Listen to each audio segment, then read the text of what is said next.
एक बार की बात है, किसी जंगल में एक हाथी रहता था। उसे अपने शरीर और अपनी ताकत का बहुत घमंड था। उसे रास्ते में जो भी जानवर मिलता वो उसे परेशान करता और डराकर भगा देता। एक दिन वो कहीं जा रहा था।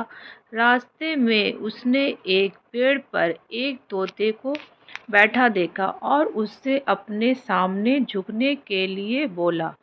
तोते ने झुकने से मना कर दिया, तो गुस्से में आकर हाथी ने वो पेड़ ही उखाड़ दिया जिस पर तोता बैठा था।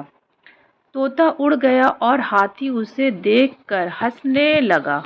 फिर एक दिन हाथी नदी के किनारे पानी पीने के लिए गया। वहीं पर चींटियों का छोटा सा घर था। एक चींटी बड़ी मेहनत से अपने लिए खाना इकट्ठा कर रही थी। यह देख हाथी ने पूछा कि तुम क्या कर रही हो? तो चींटी ने कहा कि बरसात का मौसम आने से पहले अपने लिए भोजन जमा कर रही हूँ, ताकि बारिश का मौसम बिना किसी परेशानी से निकल जाए। यह सुनकर हाथी के मन में शरारत सूझी और उसने अपनी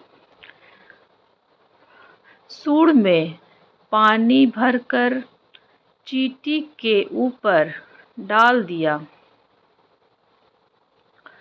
पानी से चींटी का भोजन खराब हो गया और वो पूरी भीग गई। यह देखकर चींटी को बहुत गुस्सा आया और उसने घमंडी हाथी को सबक सिखाने का सोचा। फिर एक दिन चींटी को मौका मिल ही गया कि वो हाथी को सबक सिखा सके। हाथी भोजन करके हरी घास पर सो रहा था।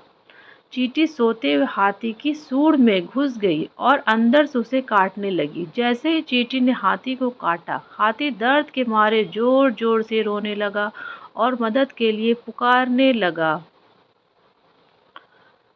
चींटी ने हाथी के रोने की आवाज़ सुनी और सूंड से बाहर निकल आई। हाथी उसे देखकर डर गया और अपने किए की माफ़ी मांगी। जब चींटी को महसूस हुआ कि हाथी को अपनी गलती का एहसास हो गया है, तो उसने हाथी को माफ़ कर दिया। हाथी अब बिल्कुल बदल गया और उसने वादा किया कि अब वो किसी को नहीं सताएगा और दूसरों की मदद करेगा।